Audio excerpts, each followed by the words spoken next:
Good morning everyone, myself Shruti. I would be taking the topic cell.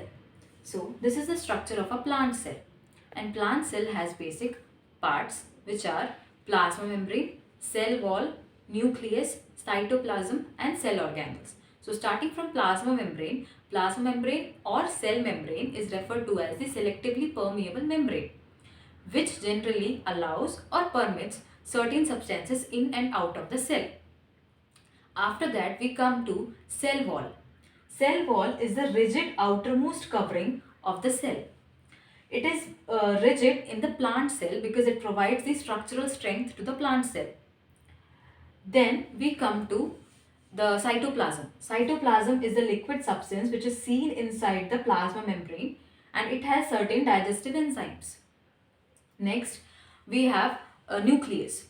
Nucleus has a double layered outermost covering called as the nuclear membrane, and nucleus contains DNA, which is called as deoxyribonucleic acid, which passes information from the parents to the offsprings.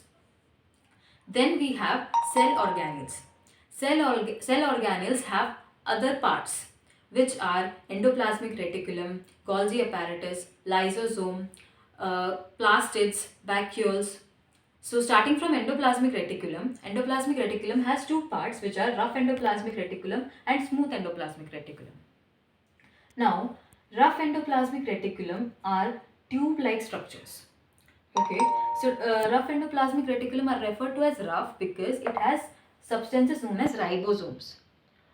And the function of ribosomes is basically to manufacture protein. So cell has different parts which provide different functions, and that functions are important to sustain the life. So ribosomes perform the manufacturing of protein, so which helps the rough endoplasmic reticulum to function properly. Now for smooth endoplasmic reticulum, it manufactures lipids and fats. Okay, now we come to the Golgi apparatus. So here is the Golgi apparatus, which can be seen as the rod-like substances. Okay, and then we have then we have mitochondria.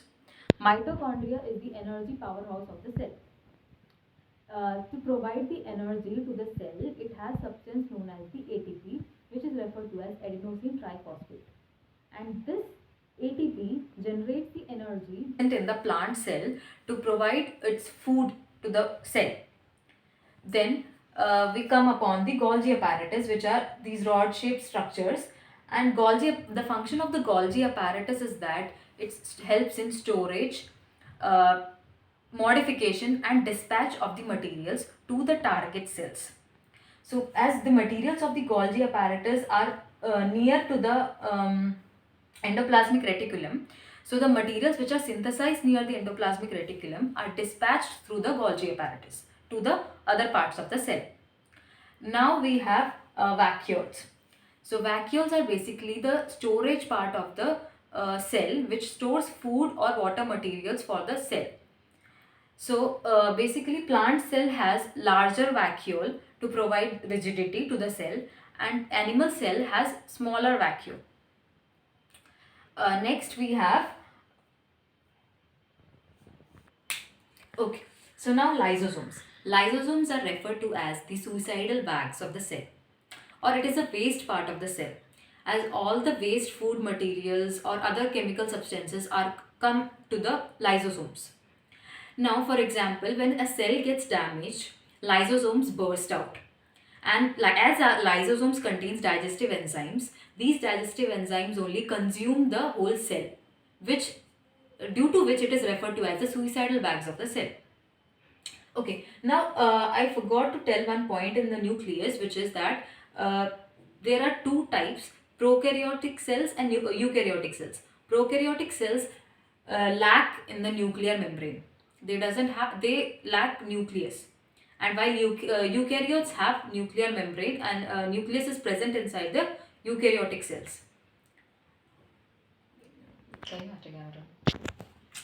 So to conclude that plant cell and animal cell is different by the basis that it lacks vacuole. Plant cell has vacuole, plastids, while animal cell doesn't have vacuoles or plastids, and even the cell wall, because plant cell has cell wall which provides the rigidity and the structural strength to the plant cell, while animal cell lacks that. And then yeah, mitochondria has its own DNA and own DNA, while plastids also have its own DNA and ribosomes. And hereby we can say that plastids and mitochondria can also manufacture some parts of their own protein. So thank you. That is a basic information about the cell.